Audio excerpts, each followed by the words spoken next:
हमारे मंच पर विराजमान कांग्रेस पार्टी के माननीय विधायक शिवकार मरकाम जी, अर्जुन काकोड़िया जी, योगेन बाबा जी, पूर्व विधायक भाई रजनीश जी और आपके ब्रिगेडियर संतोष पेंड्राम जी, सतीश पेंड्राम जी, उपस्थित आदरणीय सभी देवी और सज्जनों,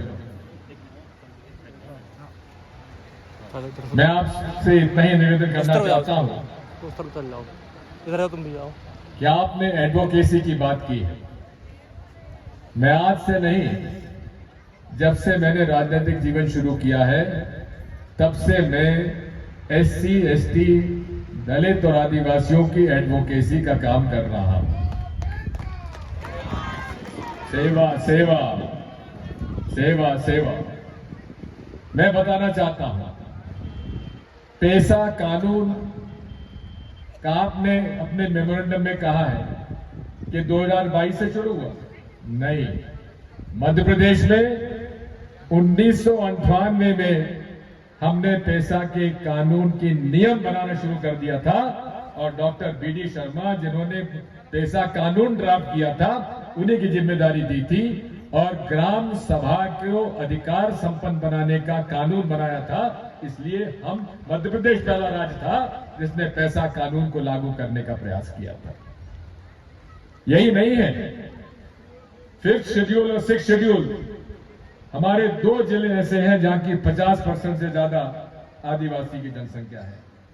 उनमें 6th शेड्यूल लागू करने का हमने प्रस्ताव विधानसभा से और 5th शेड्यूल लागू करने का प्रस्ताव विधानसभा में 93 और 2003 के बाद हमने सर्वसम्मति से केंद्र सरकार को भिजवाया, लेकिन तत्कालीन अटल जी की सरकार ने उसे सहमति नहीं देने के कारण हम लोग लागू नहीं कर पाए।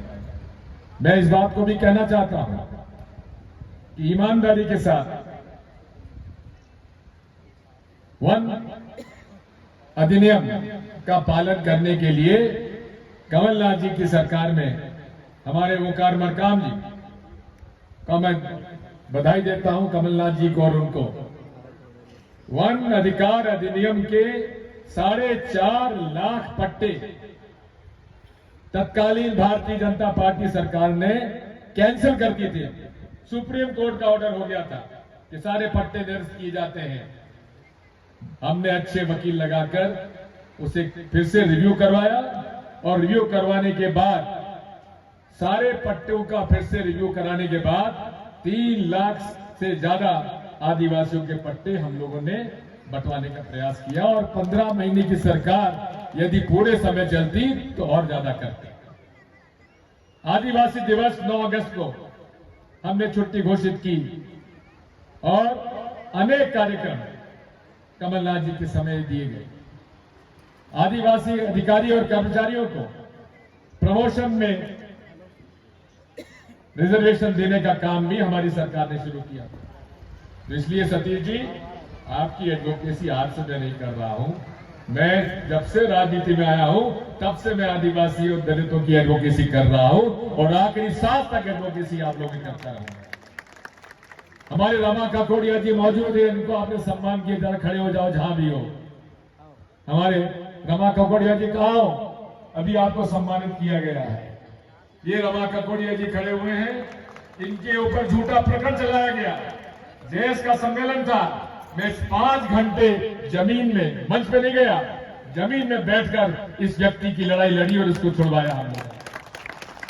तो ये लड़ाई हम लोग लड़ते आए हैं, लड़ते रहेंगे। हम वो लोग हैं जो कहते हैं, करके दिखाते हैं। और आदिवासियों के हित के लिए मैं वादा करता हूं कि जल जंगल की जमीन की लड़ाई हम लोग लड़ेंगे। 1927 में इंडियन फॉरेस्ट एक्ट आया और उसकी वजह से हमारे वन अधिकार जो आदिवासियों के थे वो छिने।